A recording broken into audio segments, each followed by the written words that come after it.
He shot first, the tail gunner who broke the Luftwaffe's attack pattern, March 6, 1944. Over southern Germany, 23,000 feet above a winter sky that looked calm enough to be trusted. A single American heavy bomber flew inside a formation stretched for miles, aluminum skins reflecting pale light, engines droning at a constant pitch. To observers on the ground, it was just another aircraft among hundreds. To the men inside, it was a moving target crossing the most lethal airspace in Europe. Behind it, far beyond the range where regulations allowed defensive fire, 12 German fighters assembled with methodical precision. This moment lasted less than a minute. It would decide the next 4.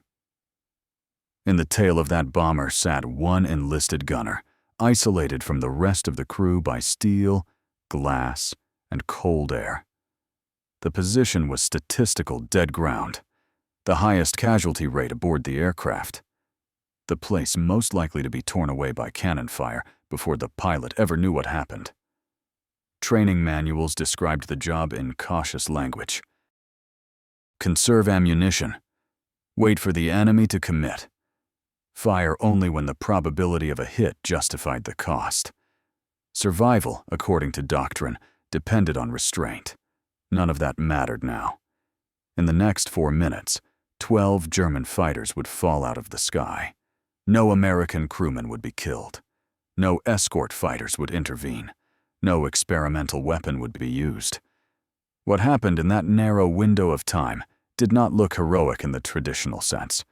There was no dramatic maneuver by the bomber, no miraculous mechanical failure on the enemy side. There was only an intentional decision to break a rule that had governed aerial combat since the first bomber crossed hostile territory. The decision to stop waiting. Military historians would later argue about terminology.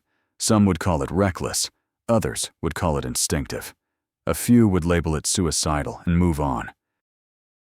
What they could not dispute were the numbers recorded afterward. Confirmed kills, aborted attack runs, disrupted formations, and a bomber that landed with its crew alive against all statistical expectation. The event would not appear in headlines at the time. It would not alter the outcome of the war in any immediate, visible way. But within weeks, commanders would quietly circulate after-action reports. Within months, casualty rates would begin to fall. Within a year, the enemy would change how it approached American bombers altogether. The shift began here before the first shot was fired. German fighters were not rushing in. They were doing what experience had taught them to do. They were forming. Establishing angles, assigning roles. The lead aircraft would draw fire. The wingmen would exploit distraction. The attack would be swift, disciplined, and lethal. That was the moment the manuals told gunners to wait for. Inside the tail section, frost creeping along the metal framing, the gunner did not wait. He tracked the distant shapes while they were still organizing, still confident, still thinking in terms of procedure. He did not see 12 targets. He saw a system that had not yet locked into place. This distinction mattered. What followed was not a matter of accuracy alone. It was not luck. It was not superior equipment. It was an understanding that air combat was not decided at the moment of impact, but in the seconds before intention hardened into action. The official mission log would later reduce the encounter to sterile lines of text. Time of contact, number of enemy aircraft, ammunition expended, damage sustained, results observed. It would not explain why trained fighter pilots broke formation before reaching firing range. It would not explain why subsequent attacks hesitated, fragmented, or failed to materialize at all. Those explanations came later after patterns emerged. At the time, there was only the sound of engines, the vibration of the airframe, and the quiet realization spreading through the formation that something had gone wrong for the attackers far earlier than expected. By the time the bomber crossed deeper into enemy territory, word was already moving through German radio traffic.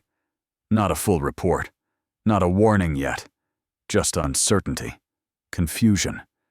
a recognition that one aircraft was behaving differently than it should. The men aboard did not know it, but a reputation was forming in real time.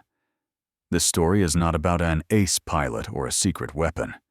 It is about a position everyone tried to avoid, a doctrine everyone followed, and a single decision that exposed how fragile both really were. To understand how 12 fighters were destroyed in 4 minutes, it is necessary to step backward, away from the sky, away from the bomber, and into the life that shaped a gunner who refused to wait for death to arrive on schedule. Because the moment that changed air combat forever did not begin in the air. It began years earlier, on the ground, where survival was learned the hard way and hesitation was punished immediately. Long before the bomber crossed into hostile airspace, long before the enemy fighters assembled behind it, the logic that would later save 9 lives was already fixed. It was formed nowhere near an airfield. The gunner, who would later be credited with shattering an entire attack pattern, did not grow up around aircraft, officers, or manuals. His early environment offered no abstractions, only consequences. In the neighborhoods where he came of age, hesitation was not interpreted as caution. It was read as weakness, and weakness invited pressure. Violence there was not dramatic. It was sudden, practical, and unsentimental. Fights did not follow rules beyond one. Whoever acted first usually decided how the encounter ended. Whoever waited often paid for it. This understanding settled deep, long before it ever found a uniform. When war arrived, the military attempted to shape him into something else. Training emphasized discipline, compliance, repetition. It taught young men to trust systems rather than instincts, procedures rather than impulses. For most recruits, this structure provided safety. For him, it created friction. In gunnery school, instructors noticed the pattern almost immediately. His reactions were fast, sometimes uncomfortably so. He tracked targets earlier than instructed. He exposed himself to return fire when doctrine advised patience. His instructors recorded these behaviors as flaws. Aggression was a word that appeared often in their evaluations. So did risk. What they did not record was intent. He was not reckless. He was calculating differently. Where doctrine measured success by ammunition conserved and adherence to firing envelopes, he measured it by disrupted movement and aborted threats.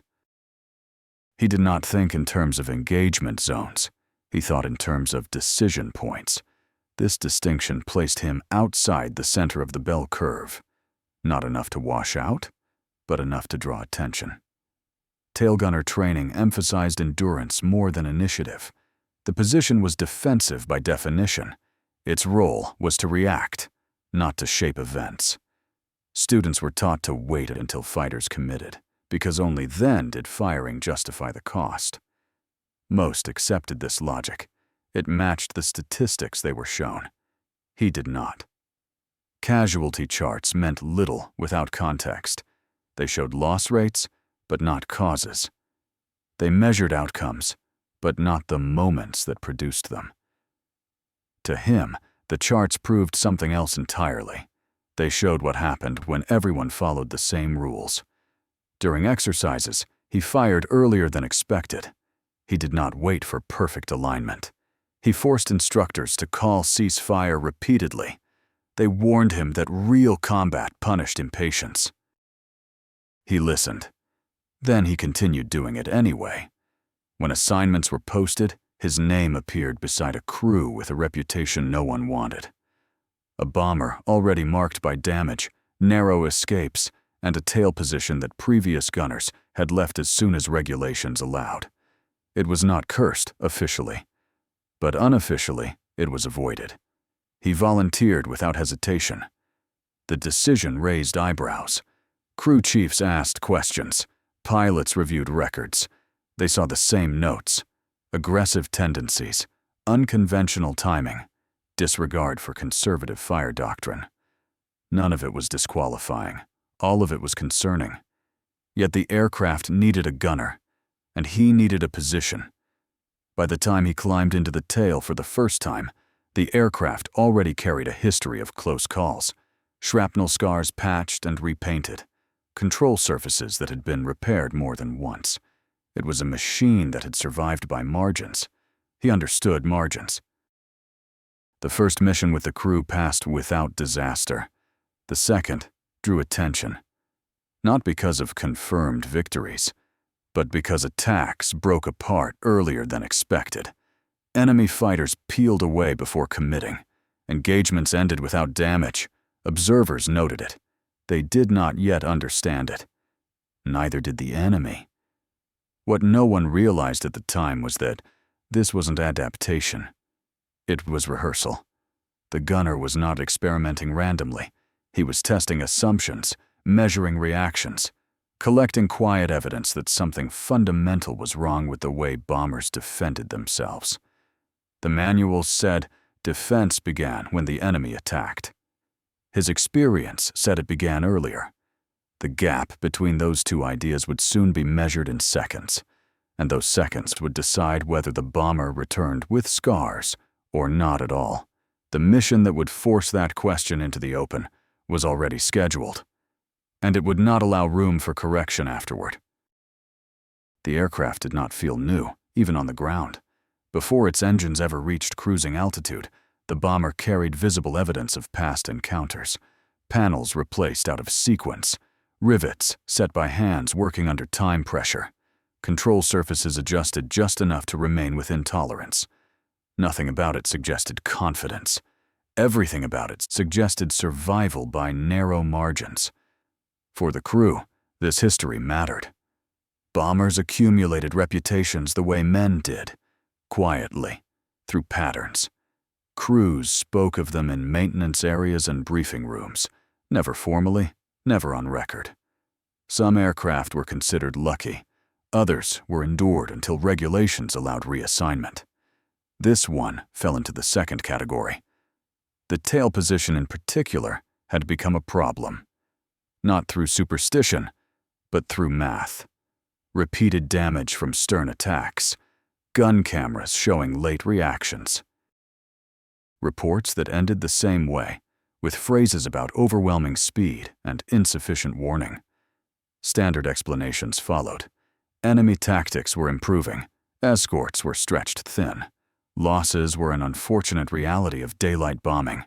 The new gunner read the reports without emotion. What interested him was not what happened, but when. Each engagement followed a similar timeline. Fighters appeared at distance. They organized. They accelerated. Fire was returned only after the attack run was fully committed. By then, damage was already likely. This was not bad luck. It was sequence. On his first operational flight with the crew, the enemy did not press hard. There were contacts, probing approaches, distant silhouettes that never closed fully. The mission ended without damage. The gunner fired early, well before doctrine recommended. The ammunition count was noted afterward. It exceeded expectations. No one objected. There was nothing to object to. The second mission changed that. Enemy fighters approached in a familiar pattern, descending from altitude, aligning behind the formation. The gunner did not wait. He opened fire while the aircraft were still arranging themselves, still calculating angles, still expecting silence. No confirmed kills followed. There were no visible impacts, but the approach unraveled. Aircraft broke away unevenly. Attack runs aborted without explanation. The bomber returned intact. Maintenance crews inspected the airframe. They found nothing to report. No new holes, no structural stress, no damage worth logging. The discrepancy was noted quietly. Ammunition expenditure remained high. Damage remained absent. Command staff did not intervene. Not yet. Patterns require repetition to be recognized. At this stage, the gunner's behavior could still be dismissed as coincidence. Aggressive fire sometimes discouraged inexperienced pilots. Variability existed in combat. but the variability was becoming directional. During the next operation, the same behavior produced the same outcome. Early fire, disrupted approaches, no sustained engagement. The gunner's ammunition usage again exceeded norms. The bomber again returned without damage. Crew members began to adjust unconsciously. Less tension during initial contact, faster communication between gun positions, a subtle shift in expectation. Instead of bracing for impact, they began to watch the enemy formations break apart.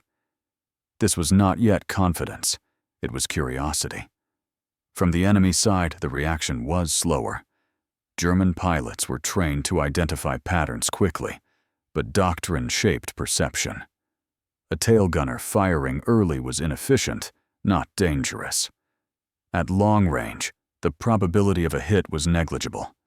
Probability, however, was not the only variable. The gunner was not attempting to destroy aircraft at distance. He was interfering with timing, forcing hesitation. Introducing uncertainty where coordination was essential. Each early burst forced a decision. Continue the approach under unexpected pressure, or break formation and reset. Resetting cost fuel, altitude, and synchronization. The cost accumulated invisibly. By the time the bomber reached deeper into enemy territory on its next scheduled mission, reports had begun to circulate among both sides. Not warnings, not conclusions, just notes that something about that aircraft did not conform. The gunner sensed the shift before anyone said it aloud. Enemy fighters began approaching more cautiously. Formations held longer at a distance. Attacks started later. This caution did not make the bomber safer. It made the next encounter more dangerous. Cautious attackers adapt. They change angles. They return in greater numbers. They do not disengage permanently. They wait for a moment that favors them. That moment was already approaching. And when it arrived, it would bring more aircraft, tighter coordination, and far less tolerance for deviation. The next mission would not be a test. It would be an answer. By the time the bomber was scheduled for its next deep penetration mission, the anomaly had become difficult to ignore. No one announced it. There were no formal briefings or revised instructions, but flight crews talk, and maintenance crews listen. Patterns that do not fit. Expectations attract attention in environments where survival depends on predictability. This aircraft kept returning without damage from sectors where others did not. The explanation most often offered was luck. Luck was convenient. It required no changes, no uncomfortable questions, no deviation from doctrine. Yet even luck follows distributions, and this bomber was drifting away from them. The mission profile that followed was routine on paper. Target deep inside defended territory, forecast of heavy opposition. Fighter escort coverage uncertain beyond a certain point. All standard language, repeated across countless briefings. What differed was the behavior of the enemy once contact occurred. As the formation crossed into hostile airspace, enemy fighters appeared earlier than usual, holding at distance longer than expected. They did not rush in. They maneuvered, adjusted altitude, tested angles. It looked deliberate, almost patient. From the tail position, the gunner tracked them continuously. He noted spacing, alignment, the subtle corrections pilots made as they prepared to commit. This was the vulnerable phase he had learned to recognize. Not attack, but preparation. He fired. The range was excessive by doctrine. The probability of a hit was minimal. But the effect was immediate. One aircraft broke away. Another hesitated. The formation stretched unevenly, then fractured. The attack did not vanish. It transformed. Instead of a clean, coordinated run, the fighters approached in fragments. Pairs instead of groups. Single aircraft probing rather than committing. Each attempt was tentative, each withdrawal abrupt. This behavior increased danger in one sense. Fragmented attacks were harder to track. They forced gunners to divide attention and react repeatedly. Yet they lacked the violence of a full assault. The bomber took no hits. After landing, the discrepancy became more pronounced. Ammunition expenditure was again well above average. Damage remained non-existent. Gun camera footage showed tracers crossing empty sky, followed by sudden evasive maneuvers from enemy aircraft. Command staff reviewed the footage without comment. What unsettled them was not the lack of kills. It was the absence of consequences. Every assumption embedded in bomber defense doctrine suggested that firing early wasted resources and invited retaliation. None of that was occurring. Instead, the opposite pattern was emerging. Enemy pilots were expending fuel, time, and coordination without delivering results. They were reacting instead of dictating. This inversion was subtle, but it mattered. Still, no one intervened.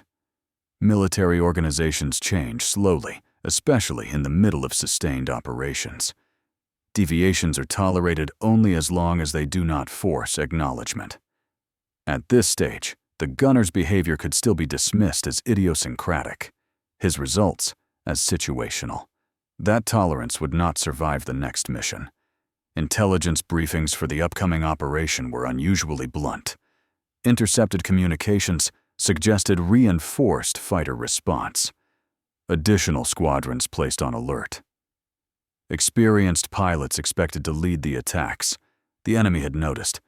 For the first time since joining the crew, the gunner checked his ammunition with a different awareness. Not concern, but calculation. He understood that cautious enemies did not retreat permanently. They observed, adapted, and returned with intent. The coming engagement would not be fragmented or hesitant. It would be decisive. If his interpretation of combat timing was wrong, this would be the moment it failed.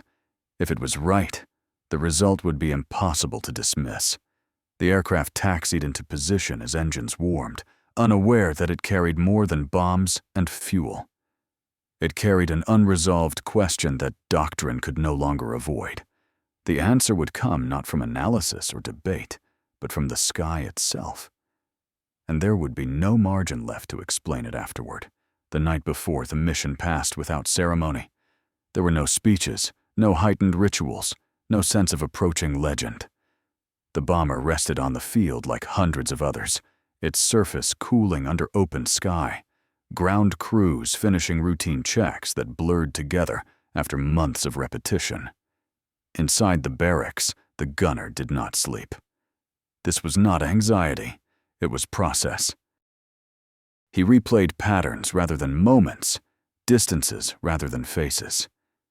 The order in which enemy aircraft appeared, how long they held formation before committing, how quickly hesitation spread once that formation was disturbed. What he was assembling was not a tactic, it was a sequence. Fighter attacks followed a rhythm. First observation, then organization, then acceleration. Only after that came violence. The manuals treated the final phase as the beginning. Everything before it was ignored, as if it did not matter. That assumption had shaped years of losses. In the hours before dawn, he reviewed after-action summaries from previous missions, memorized without paper. The phrasing was always similar. Enemy fighters engaged aggressively. Defensive fire returned. Damage sustained. Mission continued. The summaries never asked why the engagement reached that point. What he had seen contradicted the accepted logic. Fighters were most vulnerable, not when they fired, but when they prepared. That was when their attention narrowed. That was when coordination mattered most. That was when uncertainty could cascade. Waiting allowed the enemy to complete that process uninterrupted. Early fire did something else. It forced pilots to make decisions before they were ready, break formation, or press on under unexpected pressure. Either choice carried cost. He had tested this idea repeatedly without naming it. Now the coming mission would force him to rely on it completely. Intelligence assessments predicted a heavy response, not scattered probes, but organized interception, experienced pilots, multiple approach angles, no tolerance for wasted effort. This was the scenario Doctrine was designed for. It was also the scenario where Doctrine failed most often. If he waited, the outcome was statistically predictable. If he acted, the outcome was uncertain. Uncertainty favored movement. He checked his equipment methodically. The motion was automatic, but the intent behind it had shifted. Ammunition was no longer something to conserve, it was something to invest. The question was not how long it needed to last, but where it would matter most. The bomber would not survive a perfect attack. No bomber did. Survival depended on preventing perfection. At first light, engines came alive across the field. Rows of aircraft began to move, heavy and deliberate. From the ground, it looked like order. From the air, it would become exposure.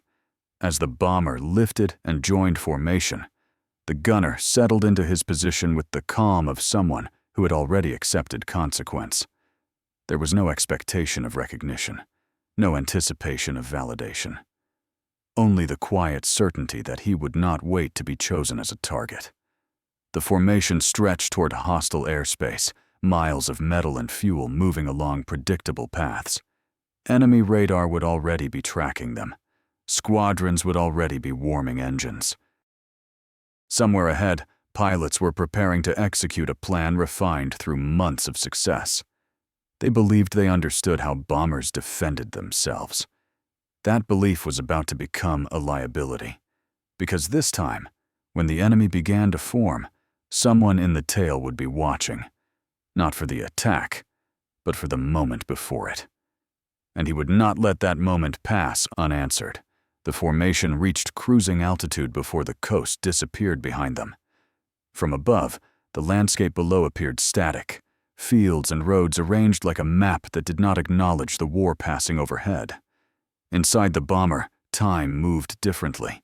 Each minute carried weight. Each mile reduced options. Radio traffic was sparse, controlled. No one spoke unless necessary. This silence wasn't calm. It was concentration stretched thin across hundreds of aircraft. The gunner monitored the sky behind them without interruption. He did not search randomly. His attention stayed fixed on depth and alignment, on the empty space where enemy fighters would appear before they were visible as threats. He understood that the first sign would not be gunfire. It would be geometry. Enemy aircraft did not materialize suddenly. They assembled, small shapes emerging far behind the formation, climbing to position, adjusting speed. At that distance, they looked harmless. Doctrine treated them as irrelevant until they crossed an invisible line. He did not. As the bomber crossed deeper into enemy airspace, those distant shapes multiplied. Pairs became groups. Groups held steady instead of closing. This was not hesitation. It was preparation. The enemy was building something. From the cockpit, the situation still looked manageable. No attack runs, no sudden dives, just contacts holding range. To most observers, it would have appeared uneventful. From the tail, it was unmistakable. The fighters were forming in a disciplined pattern, spacing tightening, altitude differences narrowing. This was not probing. It was coordination. The gunner felt the moment approaching. The narrow window before intent hardened into action. The manuals offered no guidance for this phase. They assumed it did not exist.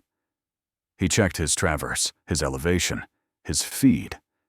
Everything was ready. The first decision mattered more than all others that would follow. When he opened fire, the range was extreme. The tracers cut through open sky, visible for long seconds before dissipating. No aircraft was hit, no damage inflicted. But the formation reacted. One fighter broke alignment, another drifted high. The symmetry collapsed. What had been a single shape fractured into uncertainty. The enemy pilots had expected silence. That expectation was gone. The fighters regrouped cautiously, pulling back, then advancing again. This time slower, this time uneven. They were reassessing. The gunner fired again. Short bursts, not aimed at aircraft but at space, the invisible center where discipline lived. The effect repeated. The attack did not begin. From inside the bomber, confusion replaced anticipation. Gunners waited for the rush that did not come. Pilots scanned instruments, unsure whether to tighten formation or hold steady. Minutes passed. The enemy was no longer in control of timing. This disruption wasn't victory, it was exposure. The fighters would not retreat permanently. They would adapt, reposition, attempt to overwhelm rather than coordinate. The gunner knew this. He watched fuel and patience burn away behind them. Then the formation changed. Instead of a single mass, the fighters divided. Multiple groups approached from slightly different angles, staggered, no longer relying on a single decisive run. This was escalation. The enemy had stopped trying to restore the plan. They were building a new one. The gunner adjusted his focus. Not to all threats, but to the most direct. The stern approach that offered the shortest time to impact. The distance closed faster now. The hesitation was gone. Whatever uncertainty his fire had created, it had forced a decision. The next phase would not be tentative. As the first fighter accelerated into attack posture, the gunner felt the familiar narrowing of time. Seconds compressed. Possibilities collapsed into action. This was the moment doctrine prepared for. But it was not the moment he intended to fight on its terms. The distance dropped below what manuals considered reasonable, and this time he did not fire to disrupt. He fired to destroy. The first aircraft filled his sight, and behind it, more were already committing. The first attack came fast and direct, stripped of hesitation. The lead fighter dropped into a shallow dive, holding alignment longer than expected, committing fully to the stern approach. This was confidence returning, discipline reasserting itself. The enemy had decided that intimidation alone could not stop them. The gunner let the distance close. This was not restraint. It was selection. He ignored the instinct to fire early, the habit he had built over previous missions. This time, disruption was no longer enough. The attack had crossed the threshold where hesitation favored the attacker. When he opened fire, it was not exploratory. It was concentrated, sustained, and deliberate. The stream of tracers did not chase the aircraft. It occupied the space the aircraft was moving into. The fighter did not break away. At that speed, there was no room to maneuver without abandoning the attack entirely. The pilot pressed forward, trusting armor, speed, and doctrine. The rounds found him before he could correct. The aircraft shuddered, then failed asymmetrically. Control vanished in a fraction of a second.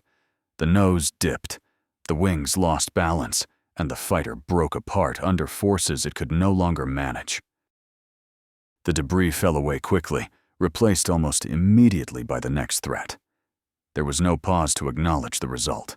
The gunner shifted without hesitation, already tracking the next aircraft as it became the new lead by default. This was not a duel, it was a collapsing sequence. The second fighter reacted differently. It attempted to evade, pulling slightly offline while maintaining forward pressure. That adjustment cost it precision. The gunner adjusted faster. The burst was shorter. The effect was immediate. Smoke streamed from the engine cowling as the aircraft rolled out of the attack, no longer dangerous, no longer coordinated. Behind them, the formation faltered. The remaining fighters hesitated just long enough for doubt to spread. They had expected resistance. They hadn't expected attrition before reaching firing range. That hesitation was fatal. The gunner focused on the next aircraft still holding course. He did not track the damaged or retreating. He did not attempt to divide attention. He removed the next threat before it could become decisive. Another aircraft failed under fire. The attack unraveled completely. What had begun as a coordinated run dissolved into individual survival decisions. Fighters peeled away in different directions, breaking altitude, abandoning alignment. The discipline that made the attack lethal was gone. Inside the bomber, the change was immediate. The violence did not arrive. The expected impact never came. Instead, the aircraft continued forward, engines steady, structure intact. The gunner checked his ammunition without looking away from the sky. The count had dropped faster than during previous engagements. This was the cost of certainty. He accepted it. The enemy regrouped at distance, farther back now, holding longer than before.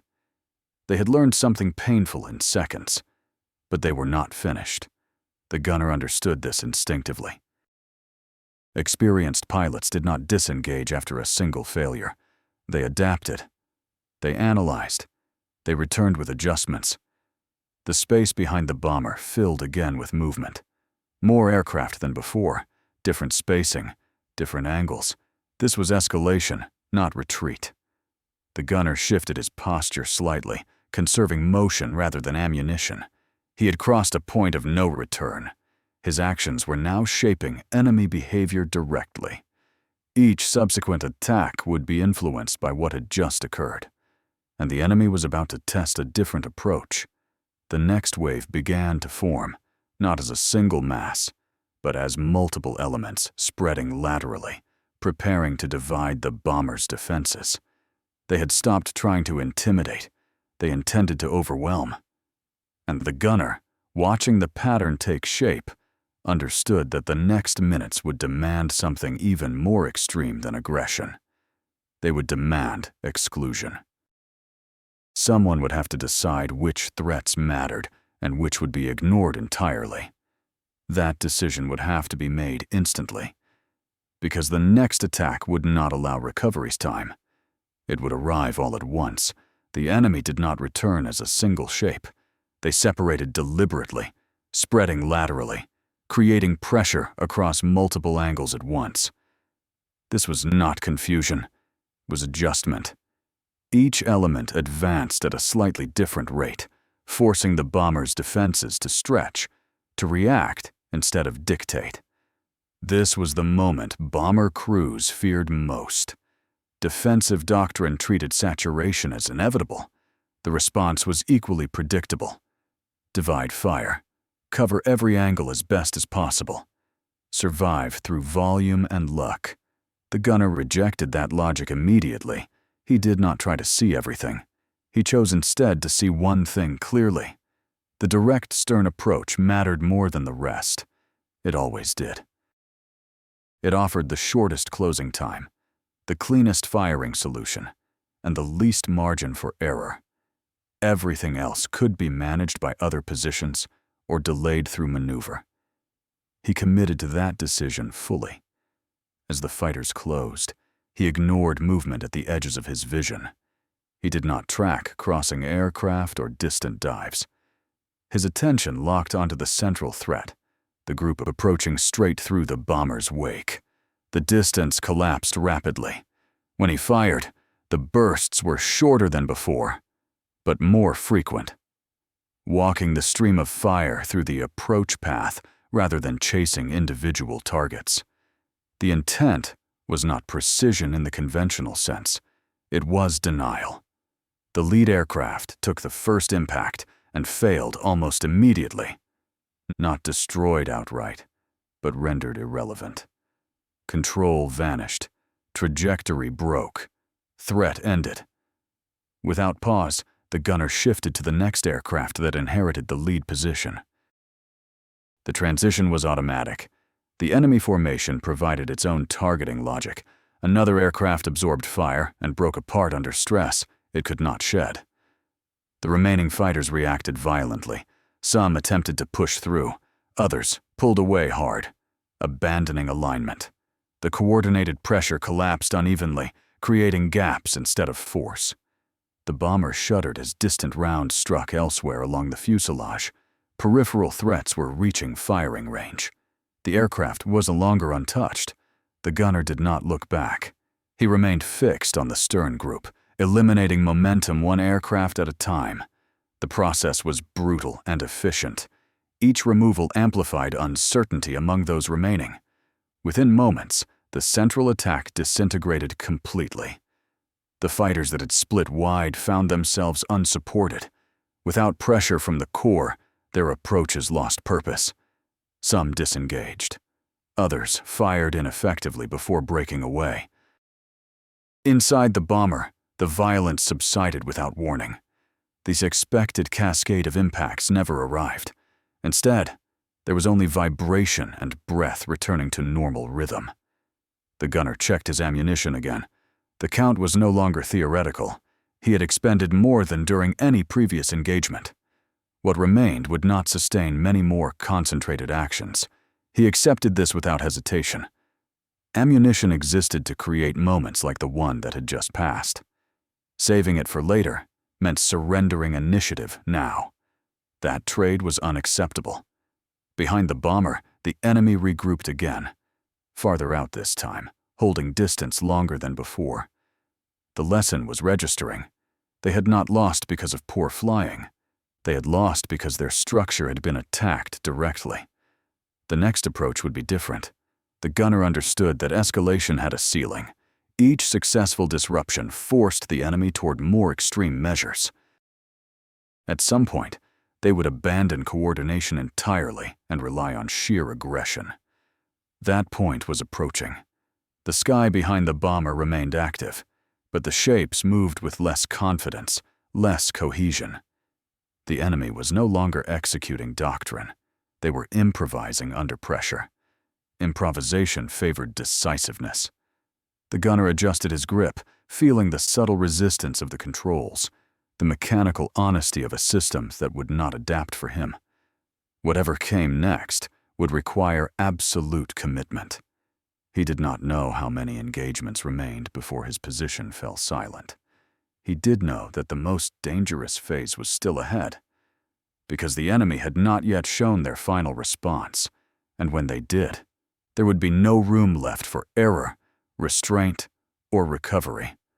Only action, taken faster than fear, could intervene. The enemy abandoned restraint without warning. What followed was not formation, not discipline, not anything resembling the earlier approaches. The fighters surged forward together, compressing space through speed rather than structure. There was no clear lead, no clean geometry, only motion converging at once. This was not an attack designed to succeed elegantly, or it was designed to succeed at all. From the tail position, the gunner recognized the shift immediately. The enemy had stopped trying to outthink him. They were attempting to bury the bomber under violence before timing and psychology could interfere again.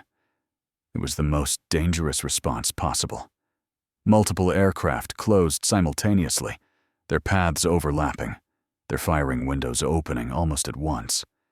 Defensive doctrine offered only one answer to this scenario. Spread fire, cover everything, hope enough rounds landed somewhere. The gunner did the opposite.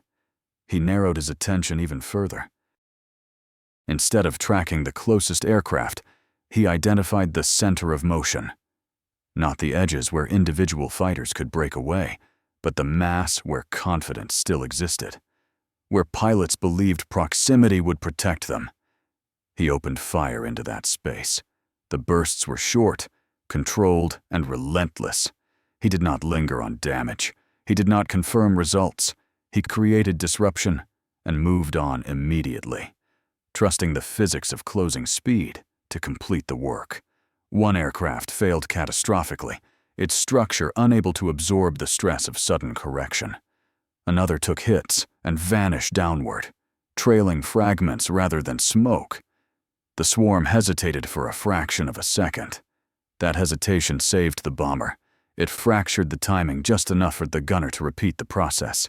He shifted aim ahead of motion, not at it, forcing aircraft to fly through danger they could no longer avoid. The sky behind the bomber became chaotic. Fighters crossed paths, broke off abruptly, fired prematurely. The attack lost coherence before it could deliver sustained damage. Rounds struck the bomber's exterior. Metal rang. The airframe shuddered. This was no longer a clean engagement. The gunner did not react to the impacts. He reacted to trajectories. Another aircraft disintegrated under concentrated fire. A second pulled away, trailing flame. A third rolled inverted, no longer part of the fight. The swarm collapsed inward on itself. What remained was not a threat, but a collection of survivors retreating independently, each pilot now concerned only with escape. Silence returned abruptly. The gunner became aware of his breathing only after the fact. His hands moved without tremor. His focus remained fixed beyond the aircraft, scanning for the next wave. He checked his ammunition. The remaining supply was low enough to matter. For the first time since the engagement began, calculation replaced certainty. The number of sustained actions left to him could be counted without guesswork. There would not be many. Behind them, the enemy regrouped yet again, farther than before, wider than before. Fewer aircraft held position. Those that remained did not rush. They watched. This was not preparation for another immediate strike. It was assessment. The gunner understood what that meant. The enemy was no longer trying to win quickly. They were trying to exhaust him.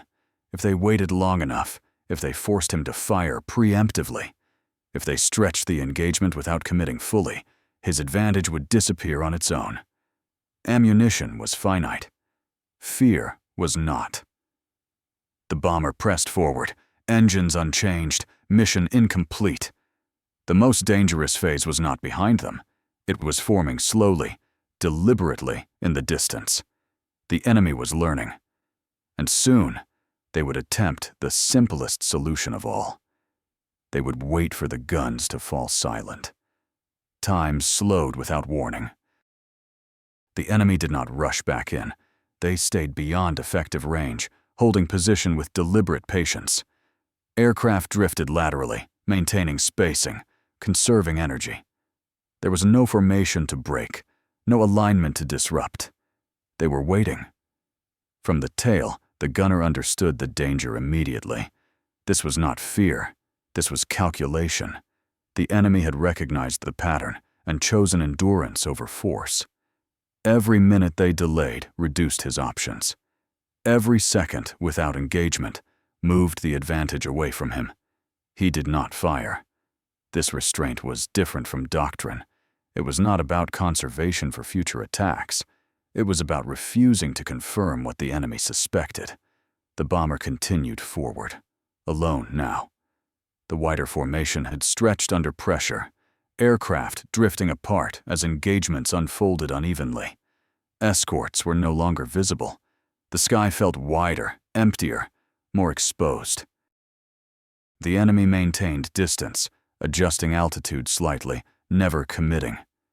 They were testing him, measuring his responses. They wanted him to act first. He refused. Minutes passed like hours. The silence behind the bomber was more unsettling than any attack. Each movement in the distance carried implication. Each pause invited interpretation. The gunner tracked them continuously, his movements precise, economical. He did not allow the barrels to drift aimlessly. He maintained discipline, as if every round still mattered. Because they did. When the enemy finally moved, it was subtle. A slight tightening of spacing, a gradual alignment toward the stern. Not an attack yet. A rehearsal. He fired once, a short burst. Not enough to provoke, but enough to remind. The chasers crossed empty sky, then faded. No reaction followed. The enemy held position. They had learned. They were not intimidated anymore. They were committed to patience. The gunner checked his ammunition again. What remained could not sustain prolonged denial. It could only punctuate decisions. He adjusted his posture, settling deeper into the position. His breathing slowed deliberately. There was no room for wasted motion now. Every action would be interpreted. The bomber pressed onward, engines steady, mission still incomplete. The enemy followed at a distance that suggested confidence, not caution. They believed time was on their side. They were almost right. The gunner considered the final phase before it arrived. What happened after the last round left the gun. What the enemy would do when they were certain the tail position was silent, doctrine offered no answer. There was no procedure for an unarmed defense, only presence remained. The enemy formation began to compress again, slowly, deliberately, closing the distance with measured intent. This was not the chaos of earlier assaults. This was execution preparing itself. The gunner did not fire. He waited. The distance shrank to the point where an attack would be unavoidable. The enemy was no longer testing. They were committing, confident that the window of resistance had closed. He squeezed the trigger. Nothing happened. The guns were empty. The sound did not change. The sky did not react. Only the weight of certainty shifted. Behind the bomber, the enemy continued closing, unaware that the moment they had waited for had already arrived. And the gunner, tracking them with unwavering precision, prepared to fight with the only weapon he had left. The enemy believed the tail was silent. They were about to learn that silence could still threaten them. The absence of gunfire did not announce itself. There was no mechanical cue, no visible change from the enemy perspective. The tail guns continued to track, barrels moving with deliberate precision, following the lead aircraft exactly as they had during every previous engagement. From a distance, nothing appeared different. The enemy closed in confident stages, tightening spacing, lowering altitude slightly, aligning for a direct-to-stern approach. This was the safest attack they knew how to execute. The tail position had been neutralized, the final obstacle removed. Inside the bomber, the crew waited without speaking. They could not see what the gunner saw. They could not know that the aircraft's most dangerous weapon was now empty. The gunner did not announce it. He did not change posture. He did not relax his grip. He continued to track the lead fighter with the same controlled movements that had destroyed aircraft minutes earlier. The first enemy pilot noticed. At this range, details mattered. The alignment of barrels, the steadiness of aim, the lack of hesitation. Everything about the tail position suggested readiness, not exhaustion. Instinct overrode analysis. The lead fighter broke formation abruptly, rolling away from the approach vector in a sharp defensive maneuver. It was not tactical. It was reflexive, a response conditioned by repeated exposure to lethal fire. The aircraft behind him reacted instantly. Formation discipline collapsed in a single motion. Fighters scattered laterally, climbing and diving simultaneously, abandoning the approach they had waited so long to execute. No shots were fired. The gunner continued tracking, selecting targets methodically, moving the barrels from one aircraft to the next with unmistakable intent. From the outside, the threat remained absolute. The enemy disengaged completely. They did not regroup nearby. They did not probe again. They widened distance rapidly, climbing back toward safer altitude, unwilling to risk another approach. The bomber flew on alone. Only then did the gunner allow himself to acknowledge what had happened. His hands remained steady, his breathing unchanged. There was no surge of relief, no visible reaction. What mattered was the outcome. The enemy had not verified the threat. They had reacted to its reputation, to memory, to the certainty that approaching this aircraft carried unacceptable cost. Psychology had replaced firepower. The bomber reached its target and completed its task without interference. Enemy aircraft remained visible at distance, but did not close. They shadowed briefly, then disappeared entirely. The return flight passed through contested airspace without engagement. Other formations drew attention. This one did not. By the time the aircraft touched down, the damage assessment was almost anticlimactic. Holes where metal had been struck earlier. Stress fractures where force had accumulated. Nothing critical. Nothing fatal. The tail guns were inspected last. Every belt was empty. The accounting that followed was methodical. Visual confirmations from multiple crews, gun camera records, intercepted enemy communications. The numbers converged on a conclusion that defied precedent. A single bomber, a single gun position. Multiple enemy aircraft destroyed, more attacks aborted than completed, all achieved without adherence to doctrine. The story spread quickly, but quietly. Not as legend, as anomaly. Something to be examined rather than celebrated. Command staff did not ask how many were destroyed. They asked why the enemy stopped attacking. The answer would take longer to formalize. It would require charts, studies, revisions, and resistance. But the proof already existed in the simplest form possible. An enemy who believed he was still under threat chose survival over certainty. The bomber had flown home without ammunition, but it had returned armed with something more enduring, a reputation. And that reputation was about to outlive the mission that created it. The aftermath did not arrive with celebration. There were no speeches, no formal recognition, no immediate attempt to turn the mission into legend. The event entered the system quietly, as reports do, stripped of emotion and reduced to lines of observation. Enemy behavior altered during engagement. Attack patterns abandoned, sustained pressure absent after initial losses. These phrases appeared repeatedly, written by different hands, from different aircraft, with no coordination between them. What unified the accounts was not what happened, but what stopped happening. Fighter attacks ceased. Intelligence officers approached the reports cautiously. They had learned to distrust dramatic explanations. Air combat rarely changed because of one mission. Doctrine resisted disruption. It demanded repetition, validation, predictability. Yet the evidence refused to behave. Gun camera footage showed fighters breaking away without visible damage. Intercepted transmissions revealed confusion where confidence had existed earlier. After-action summaries from other bomber groups noted a subtle shift that could not be explained by fuel shortages or weather. The enemy was hesitating.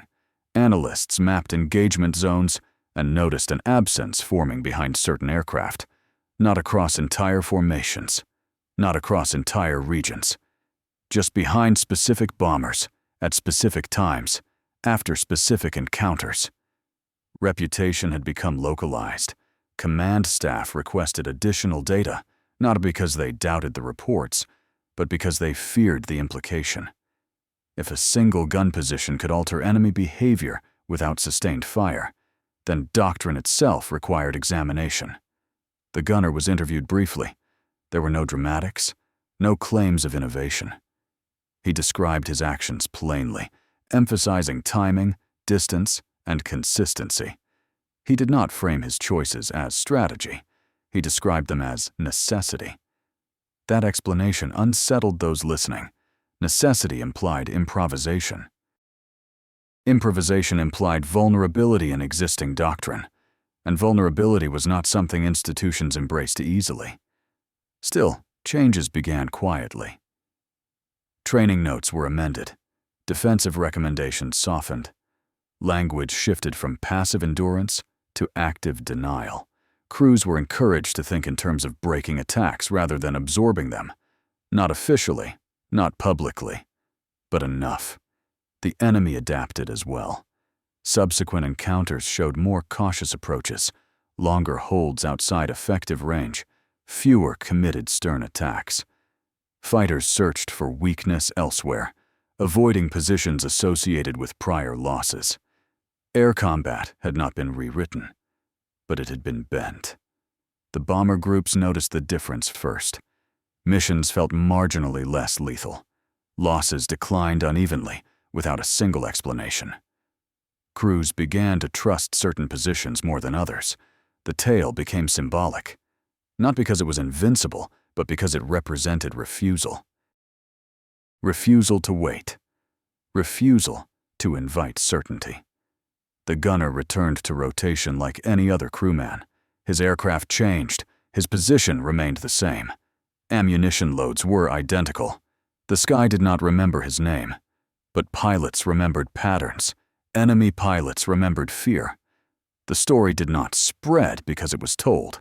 It spread because it was observed. By the time command attempted to formalize the lessons, they discovered something uncomfortable. The change had already occurred without permission. Behavior had shifted before doctrine followed. The institution was now chasing reality instead of shaping it. And that left one unresolved question. If one mission could alter enemy behavior without sustained engagement, without numerical superiority, without technological advantage, then how many other assumptions were waiting to be challenged? The final reports ended without conclusions. They ended with a pause. Because the most important effect of the mission had not been measured yet. It would only become visible when the enemy chose not to attack at all. And that silence, spreading slowly across the sky, would define what came next. Years later, the sky did not remember the mission. Airspace changed. Aircraft evolved. Procedures accumulated layers of revision. What remained was not a single event, but a residue of behavior, subtle and persistent, embedded where formal rules rarely reach. Enemy pilots began to treat the stern approach with caution that could not be explained by statistics alone. Training manuals acknowledged risk without naming its source. Briefings advised discretion without identifying a trigger. The absence spoke louder than instruction. Historians searching for a clean turning point struggled. There was no declaration, no official shift dated and signed. Only comparative data that hinted at something quieter. Fewer committed approaches from behind, more lateral probing. More time spent waiting rather than charging. Air combat had absorbed a lesson without recording its origin. The gunner did not become a symbol. He did not tour bases or instruct classes. His name appeared in reports and then faded, as most names did. He returned to ordinary life, carrying a truth that resisted ceremony. What he had done was not brave in the cinematic sense. It was not reckless for its own sake. It was an answer to pressure when time ran out and doctrine stopped offering protection. He had acted first. That detail mattered more than any number attached to the encounter. Acting first disrupted certainty. It forced calculation where confidence had existed. It made proximity dangerous again. The enemy learned that distance was not safety. Waiting was not control.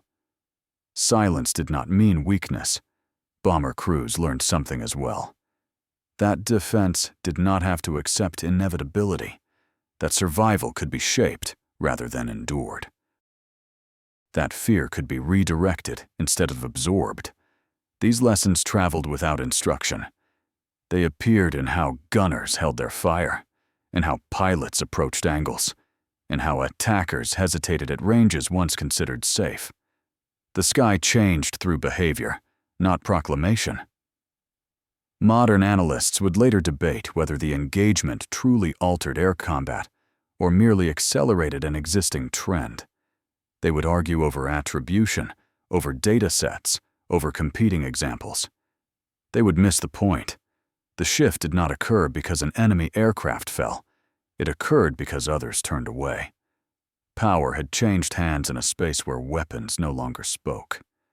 The bomber that returned that day landed without ammunition and without ceremony. It was inspected, repaired, and returned to service. Its metal bore marks that faded with time. What did not fade was the memory carried by those who watched it pass and chose not to follow. Air combat would continue to evolve, faster and more lethal than before. Technology would claim credit for most of it. Doctrine would pretend authorship. But somewhere behind every attack plan, an unspoken calculation would remain. What if the threat was still there? What if the guns were not silent? What if waiting invited loss? Those questions could not be answered with certainty, and uncertainty, once introduced, could not be removed. That was the true legacy of the mission. Not the destruction, not the numbers, not the minutes, but the moment when fear changed direction. When attackers learned that survival sometimes meant turning away from a target that refused to wait. And when one gunner, facing a sky that offered no guarantees, proved that action taken at the edge of reason could echo far beyond the range of any weapon.